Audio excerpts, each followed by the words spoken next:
Finance can sound confusing at first. You hear words like assets, risk, liquidity, inflation, and volatility, but no one always explains what they actually mean in simple language. So in this video, let's break down a few basic financial terms that every beginner should understand.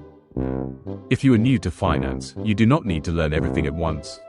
The best place to start is with the basic words people use when they talk about money, markets, and financial decisions. Once you understand the language, finance becomes much easier to follow. Let's go through three simple groups of financial terms. First, let's talk about assets and liabilities. An asset is something that has value. This could be cash, property, equipment, or an investment account. A liability is something you owe. This could be a loan, credit card balance, or other debt. A simple way to remember it is this: assets are what you own. Liabilities are what you owe. Understanding the difference helps you see your financial position more clearly. Next, let's look at income, expenses, and budget. Income is the money you receive. This may come from a job, business, or another source.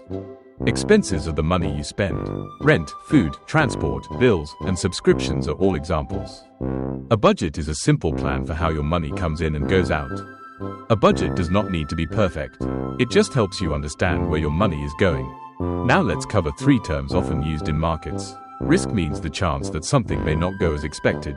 Inflation means prices are rising over time, so the same amount of money may buy less than before. Volatility means prices can move up and down quickly. These words are important because they help beginners understand why financial decisions should be made carefully. Finance becomes less intimidating when you understand the basic terms.